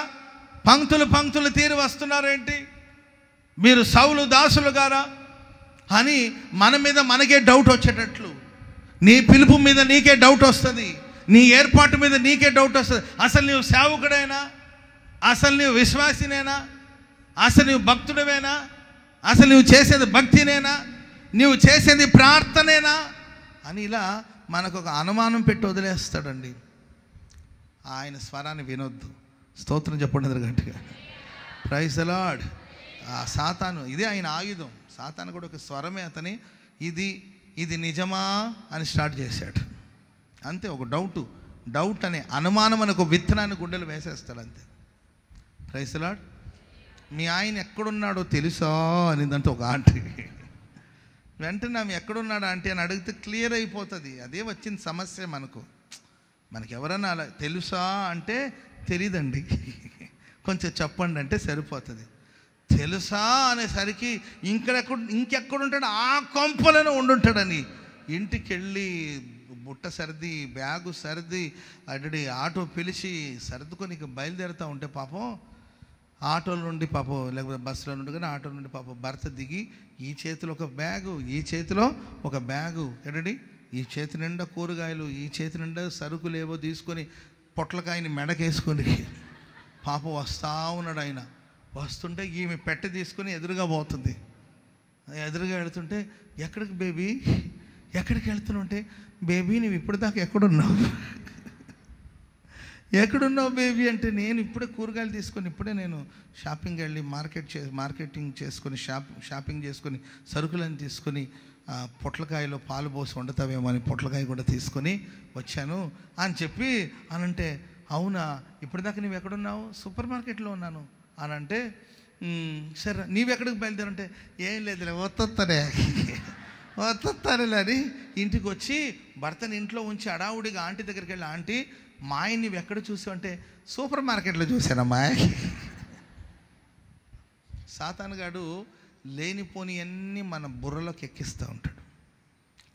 అతని వాయిస్ని గుర్తుపట్టి, అతని కుయుక్తిని గుర్తుపట్టాలి. నేను విశ్వసిస్తున్నాను, సాతాను యొక్క తంత్రాలన్నిటిని దేవుడు నిర్మూలపరచబోతున్నాడు. అతని ఆయుధాలన్నిటిని దేవుడు నిర్మూలపరచబోతున్నాడు. సాతాను యొక్క తంత్రములను మనం ఎరగని వారం కామండి. మనకు అర్థమైపోతుంది సాతాను గడ ప్లాన్. వెంటనే మనం జయించాలి. Praise the Lord. రెండవదిగా ప్రియులారా, ఆ గొల్యాతు చెప్తున్న మాటలకి ఇశ్రాయేలు ప్రజలందరూ భయపడిపోయి పారిపోతున్నారంట. అతన్ని చూసి పారిపోతున్నారు. మనసు కృంగిపోతుంది. ఇప్పుడు సౌలు ఉన్నాడు. సౌలు కూడా మేబీ గొల్యాతు అంత గొప్పగా కాకపోయినా దేవుడు నీలో కూడా అభిషేకం ఉంచాడు కదా, నీవు కూడా వీరుడివే. Praise the Lord. హల్లెలూయా. మీరందరూ వీరులే. నీవు ఒక వీరనారి. Praise the Lord. మనమందరూ హీరోలు, సూపర్ హీరోలు అందరూ. Praise the lord. సార్ మరి మేమెవరు అని అడుగుతారా మీరు కూడా హీరోలే. హీరో ఇన్నేం కాదు, మీరు కూడా హీరోలే, మీరు కూడా సూపర్ హీరోలే. Praise the Lord. సౌలు కూడా హీరోనే. సౌలు కూడా అభిషేకం పొందినవాడే. సౌలు కూడా యుద్ధ వీరుడే. అంటే సాతాను మాట్లాడే మాటల వల్ల మనకున్న నా వరం ఇంతేనా, నా ప్రత్యక్షత ఇంతేనా, నా బతుకని కృంగిపోయి సౌలు ధైర్యం చేయలేకపోతున్నాడు. దేవుని పేరు పెట్టబడిన ప్రజలు, దేవుని చేత ఎంపిక చేయబడిన ప్రజలు, దేవుని కోసం ప్రతిష్ఠింపబడిన ప్రజలు, వాళ్ళు మనం దేవుని ప్రజలమనే సంగతిని మర్చిపోయినప్పుడు అతన్ని చూసి సైన్యమంతా పారిపోతుందండి. ఒక్క పర్సన్ని చూసి సైన్యమంతా పారిపోతుంది. మనసు కృంగిపోతుంది. ఇంచుమించు 40 days 40 రోజులు వాడు రావడం, వీళ్ళు పారిపోవడం, సేమ్ డైలాగ్. ప్రేమైన వాళ్ళరా, ఈ ప్రశస్త రాత్రి దేవుడు మీకు కృపను అనుగ్రహించబోతున్నాడు. ఆ కృప ద్వారా నీకు వ్యతిరేకంగా రూపించబడిన ప్రతి ఆయుధాల మీద నీ విజయం సాధించబోతున్నావు. నీకు విరుద్ధంగా రూపించబడిన ఏ ఆయుధాలు వర్ధిల్లదు. ఆమేన్. భయం ఎప్పుడైతే మన లైఫ్లోకి వస్తుందో, అనవసరమైన భయాలు ఎప్పుడైతే మనలోకి వస్తుందో, ఫ్రీజ్ అయిపోతారు కొంతమంది. అలా బిగుసుకుపోతారు. భయం అనేది మనిషిని బిగుసుకొని పోయేటట్లుగా చేస్తుంది. ఉన్న సమస్య పెద్దదిగా చూపిస్తుంది భయం. Praise the Lord. ఒకడికి 5 తలాంతులు, ఇంకొకడికి 2 తలాంతులు, ఇంకొకడికి 1 తలాంతులు ఇచ్చారు. 5 తలాంతులోడు ఏం చేశాడు? 10 తలాంతులు చేశాడు. 2 తలాంతులోడు ఇంకొక 2 సంపాదించి 4 చేశాడు. 1 తలాంతు కలిగిన వాడు దాన్ని ఏం చేశాడు? భూమిలో పాతి పెట్టాడు. ఎందుకు భూమిలో పాతి పెట్టాడు చెప్పండి? ఎందుకు పాతి పెట్టాడు? ఎందుకు? చదవండి. నీవు విత్తని చోట కోయివాడను, చల్లని చోట పంట కూర్చుకుని వాడవైన కఠినుడవని నేను ఎరుగుదును కనుక నేను భయపడి. ఏం చేశాడంటండి? భయపడిపోయి. సరే, మనమేమో ఆయన్ని గర్విష్టి అహంకారి అనుకుంటాం కదా, ఆడికి ఫియర్, భయం. ఒకవేళ సక్సెస్ అవుతానో లేదో, ఒకవేళ అప్లై చేస్తే ప్రయోజనం జరుగుతుందో లేదో, ఒకవేళ వెళ్ళి నేను వ్యాపారం చేస్తే కలిసి వస్తుందో లేదో. ముందు వ్యాపారం చేస్తే కదా. బాబులు, ప్రైజ్ ది లార్డ్. పెళ్లి చేసుకుంటే నా భార్య నన్ను చంపుతుందా లేకపోతే దాన్ని నేను చంపాల? హనీమూన్కి వెళ్ళాలా వద్దా? వెళితే ఎత్తైన స్థలానికి వెళ్ళాలా? అక్కడ నుండి తోసేస్తుందా? లేకపోతే సముద్ర తీరానికి వెళ్తే అక్కడ చంపేస్తుందా? లేకపోతే ఎక్కడికి వెళ్ళకుండా గదిలోనే ఉంటే వాటర్ టబ్లో ముంచేస్తుందా? అర్థమైంది? ఎందుకు వచ్చిన గొడవ? పెళ్లి చేసుకోకపోతే అసలు గొడవే లేదని కొంతమంది అనుకుంటున్నారు. పెళ్లి చేసుకోకపోతే ఎట్లండి? మీరు ఫలించి అభివృద్ధి పొందాలి, భూమిని నిండించాలి కదా, అంతే కదండి. ఏదో ఒక భయం. చాలామంది కుర్రోళ్ళు ఇప్పుడు ఎవరిని కలుస్తున్నా, ఎందుకు వచ్చిన గొడవలైనా అసలు నీతిమంతుడు లేడు, ఒక్కడైనా లేడు అని ఉంది కదన్నా. అసలు ఎక్కడున్నారన్న నీతిమంతురాలు? ఎందుకు వచ్చిన గొడవనా? సావడం కన్నా ఇటు ఉండడం మేలే కదా. అంటే ఎవరో ఎక్కడో చేశారంటే అందరికి అలా జరుగుతుందని కాదు కదా. నీ ముందే 5 తలాంతు కలిగిన వాడు 10 తలాంతులు చేస్తున్నాడు, 2 తలాంతు కలిగిన వాడు మరొక 2 తలాంతులు సంపాదించాడు. కానీ ఏదో ఒక అపోహ, ఏదో ఒక భయం. ఎందుకు వచ్చిన గొడవ? విత్తని చోట ఆయన కూర్చేవాడు. ఆయన గారిని చూస్తే కొంచెం ఏదో నాకు సీరియస్గా కనబడుతున్నాడు, కఠినంగా కనబడుతున్నాడు, ఎందుకు వచ్చిన గొడవని భూమిలో పాతేశాడు. అంతేకాదు, అనవసరమైన భయాలకు చోటిస్తున్నారా? అనవసరమైన భయాలకు చోటిస్తున్నారా? అనవసరమైన సమస్యలకు చోటిస్తున్నారా? భయం అనేది సమస్య చిన్నదిగా ఉన్న అది గొప్పగా చూపిస్తూ ఉంటుంది, పెద్దగా చూపిస్తుంటుంది. సమస్యలు అనేది గొప్ప దేవుడిని నీకు చిన్నగా చూపిస్తూ ఉంటుంది. కనుక సాతానుగాడు మన మీద అప్లై చేసే ఆయుధాలు అవి మనల్ని భయాన్ని కలిగించే విషయాలు, మనకు అనుమానాన్ని కలిగించే విషయాలు. ఈ ఆయుధాలు ఇక మీదట ఏమాత్రం వర్ధిల్లదండి. హల్లెలూయా.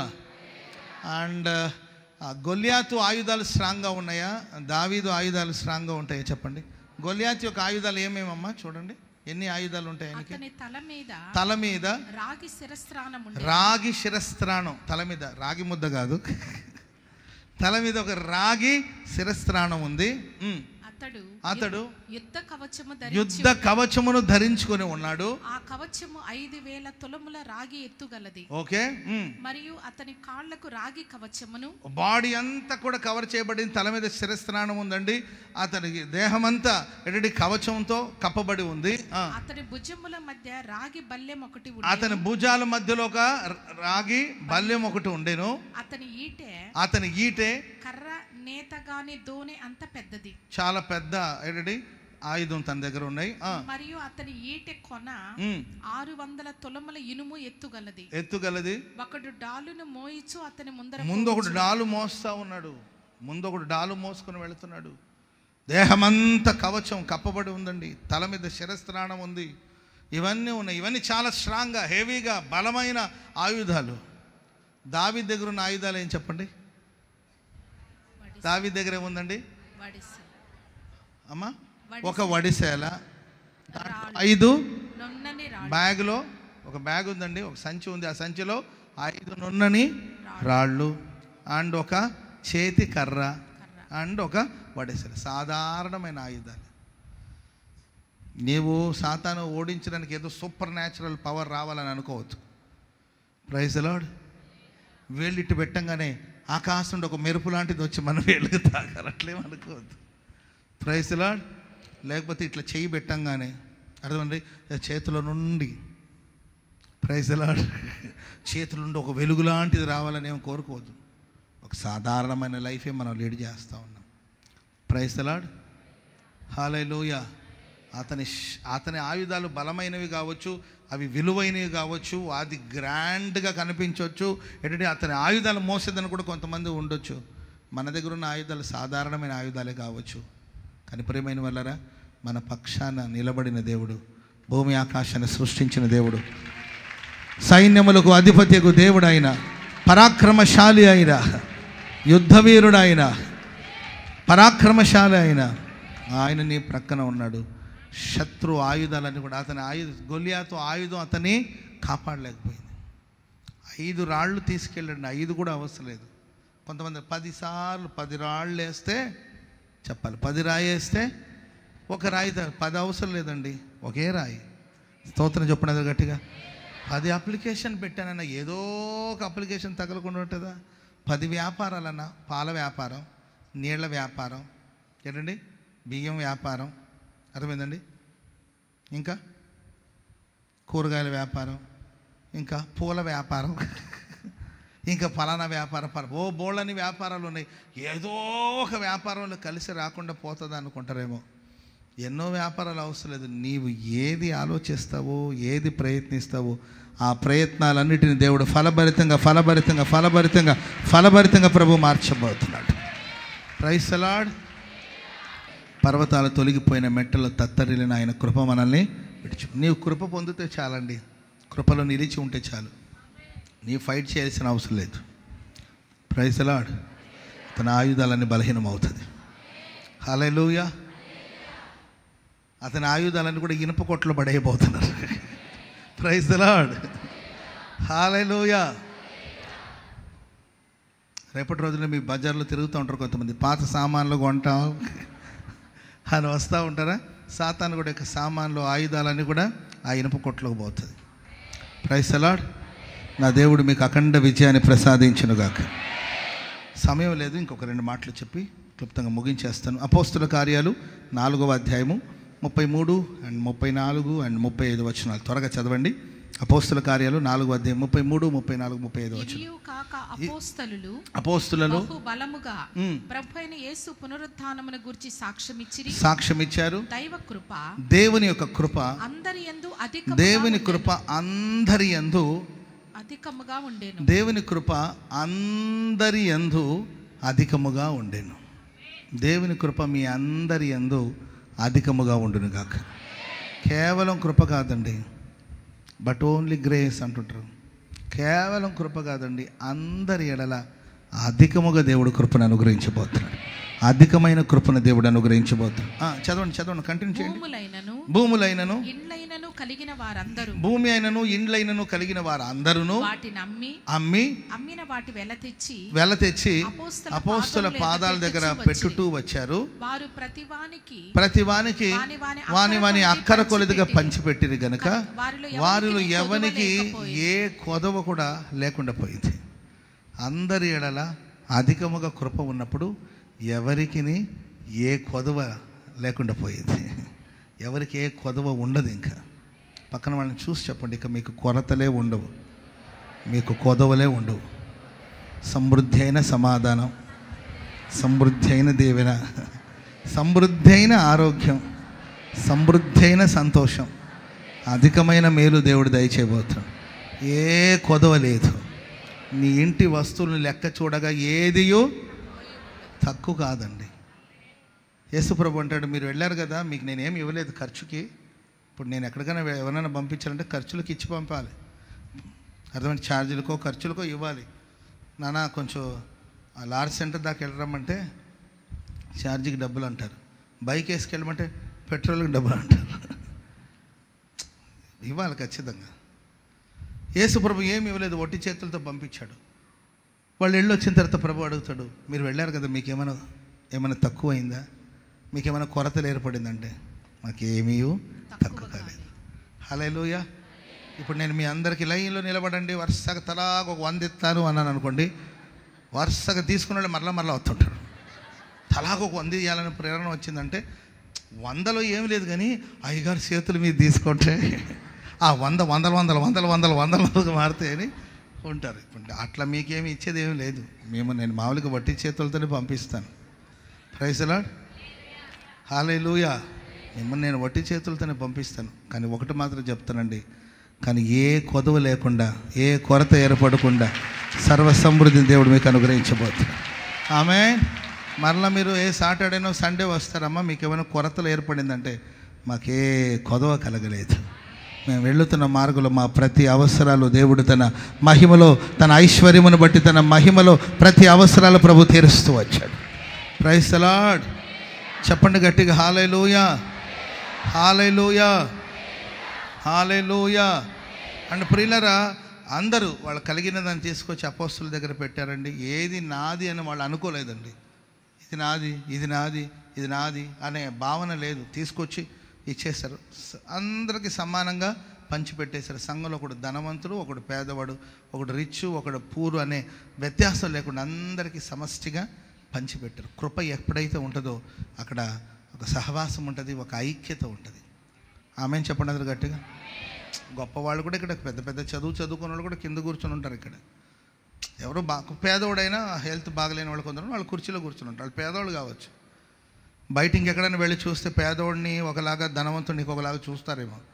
కానీ దేవుని సన్నిధిలో ధనవంతులు, గొప్పవాళ్ళు, పెద్ద పెద్ద ఉద్యోగం చేసేవాళ్ళు కూడా వచ్చి చక్కగా కింద కూర్చొని దేవుని లక్షలు కోట్లు ఉన్న వాళ్ళు ఉండొచ్చు, వాళ్ళు కూడా వచ్చేసి ఈ కోటలో ఈ దేవుని కోటలో చక్కగా, ఇంటి దగ్గర వాళ్ళు కోట్లు ఉంటాయి కానీ ఈ కోటలో వచ్చి చక్కగా కూర్చుంటారు కింద.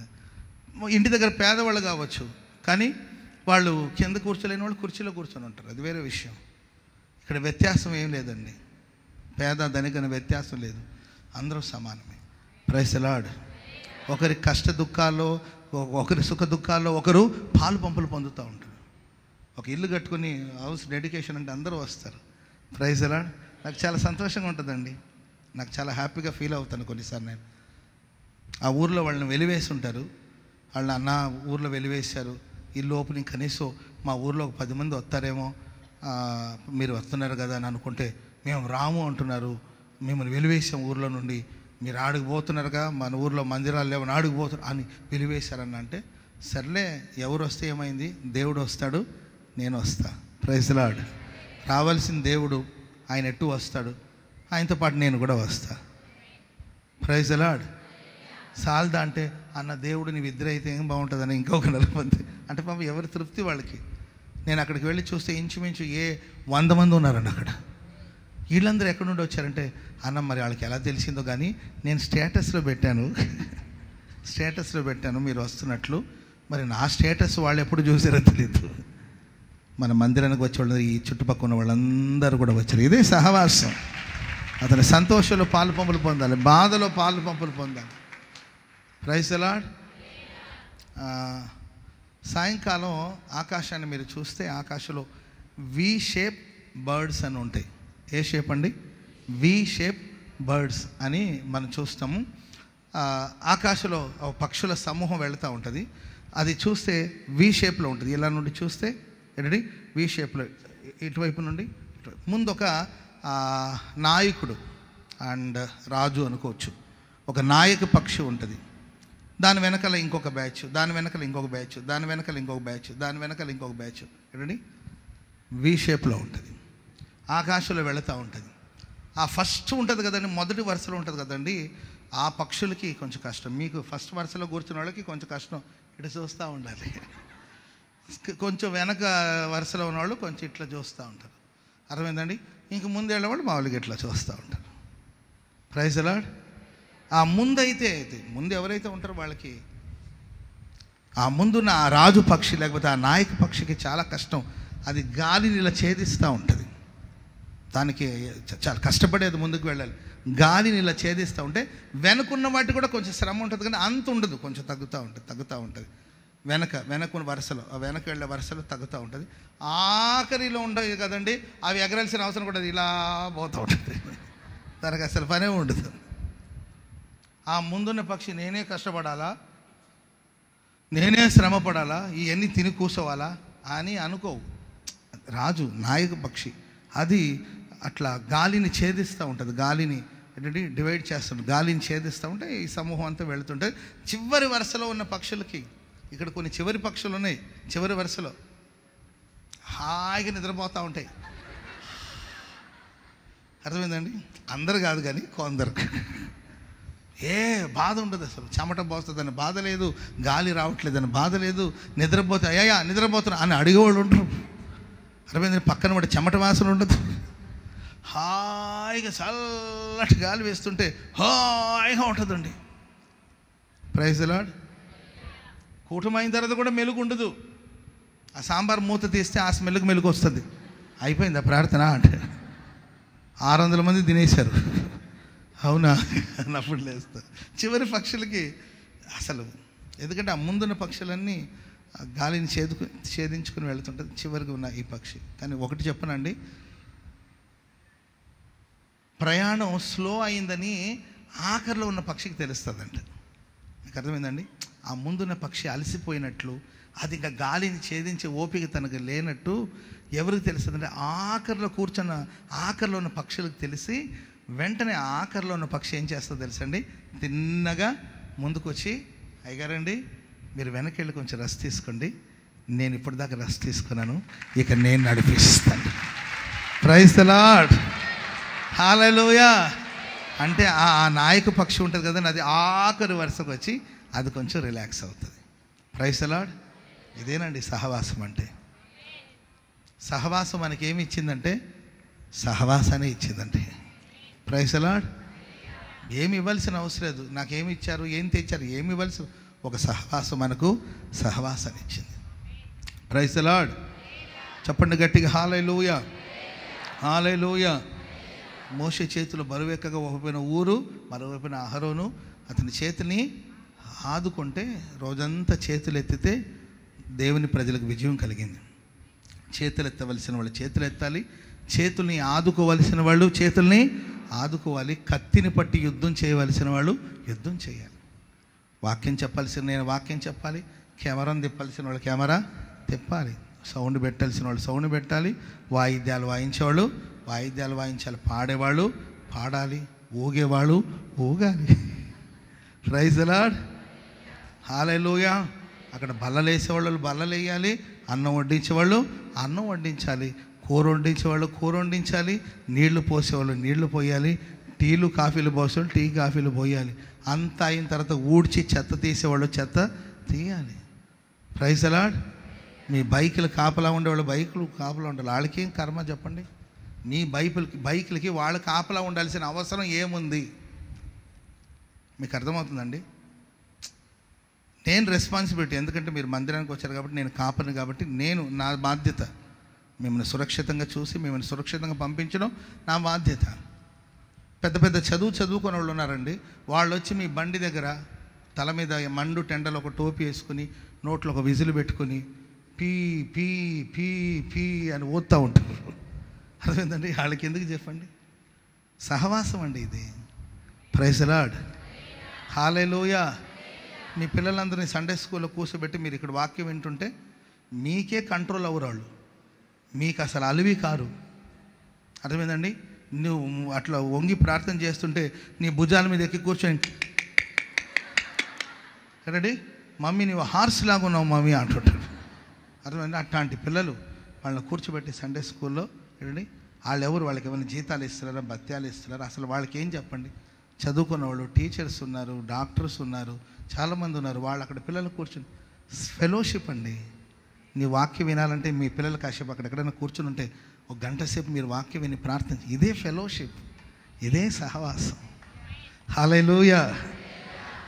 దేవుని కృప అందరి ఎడల అధికముగా ఉన్నప్పుడు ఎవరు ఇది నాది నేనెందుకు చెయ్యాలి నాది నేను అనే భావన లేకుండా అందరూ తీసుకొచ్చి పరిశుద్ధుల పాదాల దగ్గర ఇస్తే అందరికీ సమష్టిగా పంచిపెడితే పిల్లల ఎవరికి కొదవ లేకుండా సమృద్ధిగా సాగిపోయారు. చెప్పట్లు కూడా మొదలు గట్టి గట్టి గట్టి గట్టిగా హల్లెలూయా. ప్రభు మీకు సమృద్ధిని అనుగ్రహించునుగాక, సమృద్ధిని అనుగ్రహించునుగాక. కొరత లేకుండా కొదవ లేకుండా నా దేవుడు మేము నడిపించునుగాక. ఎప్పుడు మేము అడిగినామా ఎలా ఉన్నారంటే బాగున్నాను ఫాస్టర్ గారండి. హెల్త్ ఎలా ఉందంటే ఐఎమ్ హెల్దీగా ఉన్నాను ఫాస్టర్ గారండి, ఐఎమ్ బ్లెస్డ్ అని చెప్పాలి. బాగానే ఉన్నాను కానీ ఏ కొదవ ఉండదండి మీకు. నేను నమ్ముతున్నాను ఏ కొరత కలగనివ్వడు దేవుడు. తన ఐశ్వర్యం చెప్పున తన మహిమలో ప్రతి అవసరాలు ప్రభు తీర్చబోతున్నాడు. Praise the Lord. పక్కన వాళ్ళని చూసి చెప్పండి, ఇక మీ కొరత ఏమీ ఉండదని చెప్పండి, కొదవలేమీ ఉండదని చెప్పండి. ఎవరికి కొదవ అసలు ఉండనే ఉండదని చెప్పండి, మీకు కొదవ ఉండనే ఉండదని చెప్పండి. మూడో మాట చెప్పి ముగించేస్తాను. కొరింథీయులకు రాసిన మొదటి పత్రిక 1వ అధ్యాయము 4వ వచనం చూడండి. కొరింథీయులకు రాసిన మొదటి పత్రిక 1వ అధ్యాయం 4వ వచనం. క్రీస్తు యేసునందు మీకు అనుగ్రహింపబడిన దేవుని కృపను చూచి మీ విషయమై నా దేవునికి ఎల్లప్పుడూ కృతజ్ఞతాస్తుతులు చెల్లించుచున్నాను. మీకు అనుగ్రహించబడిన కృపను చూసి నేను మీ విషయంలో ఎల్లప్పుడూ దేవునికి కృతజ్ఞతాస్తుతులు చెల్లించాలి. మిమ్మల్ని చూసి, వింటున్నారా? మిమ్మల్ని చూసినప్పుడు నేను దేవునికి ఎలాంటి స్తుతులు చెప్పాలండి? మిమ్మల్ని చూసి నేను దేవునికి థ్యాంక్ యూ ప్రభువా, వందనాలు ప్రభువా, కృతజ్ఞతాస్తుతులు తండ్రిని. మిమ్మల్ని చూసి ఒక దైవ సేవకుడిగా నేను దేవునికి కృతజ్ఞతాస్తుతులు చెల్లించాలి. మిమ్మల్ని చూసి అంటే మీరు నేను ఏం చూడాలంటే మీకు అనుగ్రహించబడిన కృపను నేను చూడాలి. స్తోత్రం చెప్పండి గట్టిగా. మీకున్న కార్లు కాదు, మీకున్న ఆస్తి కాదు, మీకున్న జాబ్స్ కాదు, ఏంటండి మీకున్న ఐశ్వర్యాన్ని కాదు, మీకున్న సంపదను కాదండి. మీలో నేను చూడవలసింది ఏంటంటే మీకు అనుగ్రహించబడిన దేవుని కృప. Praise the lord. 6వ వచనం చదవండి. క్రీస్తును గూర్చిన సాక్ష్యం మీలో స్థిరపరచబడినందున ఆయన యందు మీరు ప్రతి విషయములోను అనగా సమస్త ఉపదేశములోను సమస్త జ్ఞానములోను ఐశ్వర్యవంతులైతిరి. సమస్త విధమైన ఉపదేశాలు జ్ఞానములో మీరు ఐశ్వర్యవంతులయ్యారు. Praise the Lord. మనమందరూ రిచ్ అన్నమాట. మనమందరూ రిచ్ అండి. Praise the Lord. మనం ఐశ్వర్యవంతులం. పక్కన మనం చూసి చెప్పండి, మనం ఐశ్వర్యవంతులం. మనం ఐశ్వర్యవంతులం. పౌలు గారు అంటారు, మీలో నేను కృపను చూశాను కనుక మీరందరూ ఐశ్వర్యవంతులయ్యారు. దేంట్లో ఐశ్వర్యవంతులు అంటే సమస్త విధమైన ఉపదేశములోనూ సమస్త విధమైన జ్ఞానములో మీరు ఐశ్వర్యవంతులు. కృప ఎవరికైతే అనుగ్రహించబడుతుందో వాళ్ళు ఉపదేశంలో ఐశ్వర్యవంతులుగా ఉంటారు. ఒకసారి బిగ్గరగా చప్పట్లు కొట్టి దేవుని నామాన్ని స్తుతించండి. గట్టిగా మీ శబ్దం పక్కన ఉన్న చెవులో గింగరం అనిపించాలి. ఆమేన్, ఆమేన్. ఓకే, ముగించేస్తాను. సమస్త విధమైన ఉపదేశంలోను జ్ఞానంలో మనం ఐశ్వర్యవంతులు. దేవుని వాక్యంలో ఉపదేశంలో మనం అందరూ ఐశ్వర్యవంతులుగా మారాలి. విద్య లేని పామర్లకి ఇంతటి పాండిత్యం ఎలా వచ్చిందని వాళ్ళు ఆశ్చర్యపోయారు. చదువు సంధ్య లేదు, ఏంటండి విద్య లేని పామర్లు వాళ్ళు. వీళ్ళేంటి ధర్మశాస్త్రాన్ని మాట్లాడుతున్నారు, ఈ పాండిత్యం వీళ్ళకి ఎలా వచ్చింది? ఈ పాండిత్యం నన్ను చాలామంది అడుగుతుంటారు. నేనేదో గొప్ప అని కాదండి, కొన్నిసార్లు కొంచెం ఎట్లా వస్తుందయ్యా నీకు ఇవన్నీ, ఎట్లా చెప్తావు, నీకు ఎలా తెలుసు అని అడుగుతుంటారు. నిజమే, ఒక్కొక్కసారి నాకే అనిపిస్తుంది ఎలా నేను చెప్పిన వాక్యాలు కొన్నిసార్లు నన్నే బలపరుస్తుంటుంది. కొన్నిసార్లు నేను మురిసిపోతుంటాను, నేనైనా ఇలా మాట్లాడింది. Praise the Lord. ఒక్కొక్కసారి నేను మాట్లాడితే నాకే కళ్ళలో నీళ్ళు వస్తుంటుంది. ఎలా ఇది, ఎట్లా మాట్లాడేది, ఎక్కడి నుండి వచ్చింది ఇవన్నీ అంటే నిజమే. కొన్నిసార్లు నేను ప్రిపేర్ అయ్యింది కూడా కాదు, దాన్ని ప్రాక్టీస్ చేసింది కూడా కాదండి. ఏంటో మరి అక్కడ నుండి డైరెక్ట్గా వచ్చేస్తూ ఉంటుంది. ప్రభు మీకు చెప్పాలని అండి. గాడిద నోరు తెరిపించి మాట్లాడించిన దేవుడు ఆయా సందర్భాల్లో ఆ థాట్ ఇస్తాడు, మాట్లాడుతుంటాను. అవి చిన్న చిన్న షార్ట్ లాగా తయారు చేసి యూట్యూబ్లో పెట్టుంటారు. అవి అనుకోకుండా నేను ఎప్పుడైనా ప్రయాణం చేసేటప్పుడు చూసినప్పుడు నాకు చాలా ఆదరణ అనిపిస్తుంది. నేనైనా ఇలా మాట్లాడాను, నేను కాదు, నాలో ఉన్న దేవుడు మాట్లాడాడు అంతే. Praise the lord. విద్య లేని పామరులమే కావచ్చు, కానీ అంతటి పాండిత్యాన్ని దేవుడు వాళ్ళకి ఇచ్చాడు. ఎందుకంటే వాళ్ళు పొందిన కృప. పెద్ద పెద్ద చదువుకున్న వాళ్ళు కూడా మాట్లాడలేనంత ఏంటి శ్రేష్టమైన మాటలు, పెద్ద పెద్ద చదువులు చదువుకొని ఉంటారు, మరి వాళ్ళు కూడా లేనంత గొప్ప ఉపదేశం. మా ఎడ్యుకేషన్, మా చదువులు సాధారణమైన చదువులే. ప్రేమైన వాళ్ళరా, కృప మనం పొందుకున్నప్పుడు ఎవరో సంగతి ఏసన్న గారు మాట్లాడుతుంటే, దైవజ్ఞులు ఏసన్న గారు మాట్లాడితే ఆయన నోటి మాటలు ముత్యాలాగా రాలుతుంటుందండి. అంతే. అసలు ఏంటి అన్న ఇలా మాట్లాడతాడు అనిపిస్తుంది. అంత స్పష్టంగా, అంత చక్కగా, సాధారణమైన మనుషులు కావచ్చు, గొప్పవాళ్ళు కావచ్చు, ప్రతి మనిషి కూడా అర్థం చేసుకోగలిగేటట్లు అన్న నోట ఆ ఉన్న మాటల ముత్యాలు రాలినట్టు ఉంటుందండి. ఆయన స్వరం కావచ్చు, ఆ గొంతు కావచ్చు, ఆ మాట కావచ్చు, ఆ ప్రొనౌన్సేషన్ కావచ్చు, ఆ మాట ఉచ్చారణ కావచ్చు, ఎంత అద్భుతంగా ఉంటుంది తెలుసండి. హాయిగా ఉంటుంది ప్రాణానికి. Praise the Lord. చెప్పండి గట్టిగా హల్లెలూయా. మరి అన్న ఏం చదువుకున్నాడు చెప్పండి. కృప ఎక్కడైతే ఉంటుందో అక్కడ ఉపదేశపు ఐశ్వర్యం ఉంటుంది. హల్లెలూయా. కృప ఎవరికి సమృద్ధిగా అనుగ్రహించబడి ఉంటుందో వాళ్ళు జ్ఞానములు ఐశ్వర్యవంతులుగా ఉంటారు. మీరందరూ జ్ఞానంగా ఉండాలి, మీరందరూ తెలివిగా ఉండాలి. జ్ఞాన సంపదను దేవుడు మీకు అనుగ్రహించునుగాక. ఉపదేశ సంపదను దేవుడు మీకు అనుగ్రహించునుగాక. కృప పొందినోడు ఎల్లప్పుడూ జ్ఞానంగా ఉంటాడు.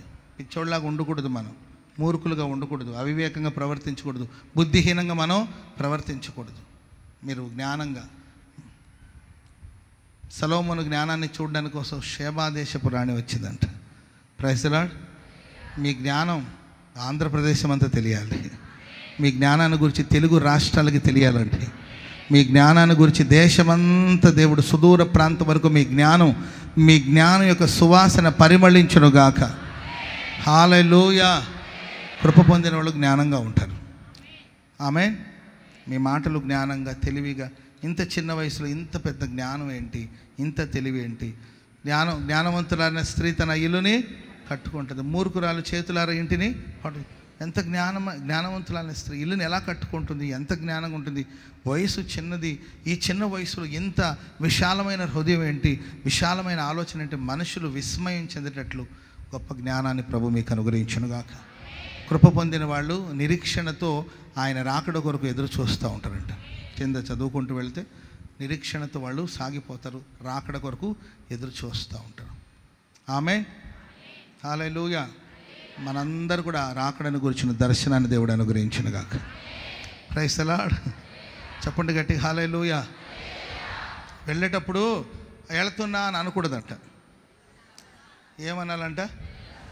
వెళుతున్నప్పుడు వెళ్తా అంటే ఏందిరా వెళ్తానంటావు, వెళ్తానని అనకూడదు, ఎళ్ళొస్తానని అనాలని వాళ్ళ అమ్మనిందంట.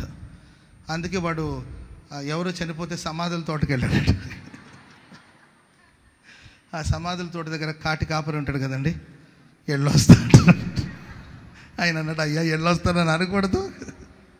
ప్రైజ్ ది లార్డ్, హల్లెలూయా. మనందరికి ఒక శుభప్రదమైన నిరీక్షణ ఉంది. ప్రభు మేఘాల మీద త్వరగా రాబోతున్నారు. పరలోక రాజ్యంలో మనం ప్రవేశించాలి. దేవుని రాకడను గురించిన దర్శనం మనకు ఉండాలి. ఈ విషయంలో మన ఐశ్వర్యవంతులుగా మారాలి. ఈ కృపను నేను మీలో చూడాలి, నాలో మీరు ఈ కృపను చూడాలి. ఉపదేశపు ఐశ్వర్యాన్ని మనం చూడాలి, జ్ఞానపు ఐశ్వర్యాన్ని మనం చూడాలి. దేవుడి మాటలు మన వినికిడిలో స్థిరపరచునుగాక. ప్రార్థన చేసుకుందాం. లేచి నిలబడండి. ప్రేమ స్వరూపి, దయావాత్సల్యత గల దేవ, ఏమిచ్చి నీ రుణాన్ని తీర్చగలం? ఇంతగా మమ్మల్ని హెచ్చించుటకు మేము ఎంతటి వారం? మా ఇల్లు ఏ పాటిది, మా బ్రతుకులు ఏ పాటిది స్వామి. మీరు మమ్మల్ని ప్రేమించినందుకే స్తోత్రం. దయగల దేవ, నిజమే, మా జీవితంలో మేము ఎవరిని పర్వతంగా భావించామో వాళ్ళే తొలగిపోయారు. ఎవరిని కొండలుగా, పర్వతాలుగా ఊహించుకున్నామో వాళ్ళే తత్తరిల్లిపోయారు. కానీ మీ కృప మమ్మను ఏనాడు విడవలేదు ప్రభు. నీ కృపను మాకు తోడుగా మీరు ఉంచినందుకై స్తోత్రాలు చెల్లిస్తున్నాం. ఈ రాత్రి దూరాన సమీపం నుండి నీ మాటలు విన్న వాళ్ళందరి కోసం ప్రార్థిస్తున్నాం. నీ వాగ్దానాన్ని మేము నమ్ముతున్నాం. నీ కృపను ప్రేమిస్తున్నాం. నీ కృప కొరకు కనిపెడుతున్నాం స్వామి. సమృద్ధి అయిన కృపను మీరు మాకు అనుగ్రహించమని వేడుకుంటున్నాం. నీకు విరుద్ధంగా రూపించబడిన ఏ ఆయుధాలు వర్ధిల్లదని చెప్పారు స్వామి. కృప పొందిన వాడికి వ్యతిరేకంగా లేచిన ఏ ఆయుధాలు వర్ధిల్లదని మరొక్కసారి మీరు రూఢిపరిచినందుకై స్తోత్రం. మరొక్కసారి వాగ్దానం చేసినందుకై స్తోత్రం తండ్రి. శత్రు రహస్యంగా పనిచేస్తున్నా, బహిరంగంగా పనిచేస్తున్నా, శత్రు ఒంటరిగా పనిచేస్తున్నా, గుంపుగా పనిచేస్తున్నా దేవా, శత్రుక్రియలన్నిటిని మీరు లయపరిచే దేవుడవు స్వామి. అతని ఆయుధాన్ని నిర్మూలపరిచే దేవుడవు ప్రభు.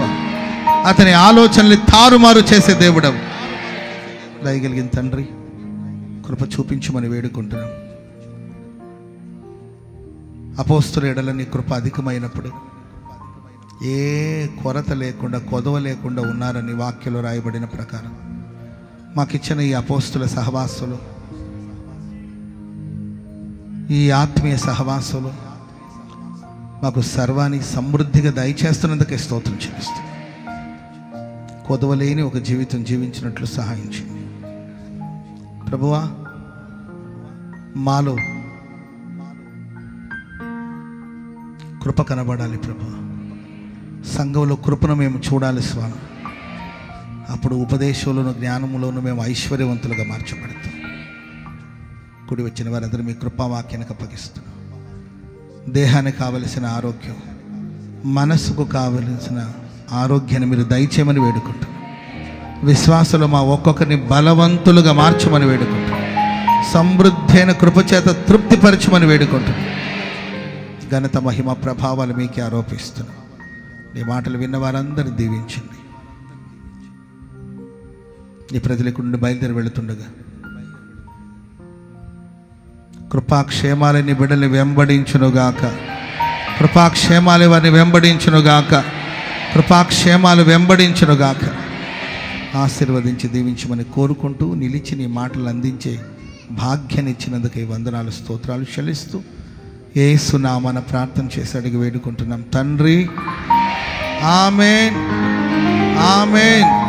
మన తండ్రి అయిన దేవుని ప్రేమ, కుమారుడైన యేసుక్రీస్తు వారి కృప, పరిశుద్ధాత్మ దేవుని సన్నిధి, సహవాసము, సమాధానం ఇప్పుడును ఎల్లప్పుడూ కూడి వచ్చిన మనకును సకల కొద్ది పరిశుద్ధులకును కృప పొందాలని, కృపలో నిలిచి ఉండాలని, కృపతో తృప్తి పొందాలని కోరుకుంటున్న ప్రతి వారికి అధికమైన కృపనిచ్చి దేవుడు నడిపించును గాక. ఆమేన్. హల్లెలూయా, హల్లెలూయా. అందరికీ వందనాలు, స్తోత్రాలు. ఇంతటితో కూడిక ముగించడం జరిగింది.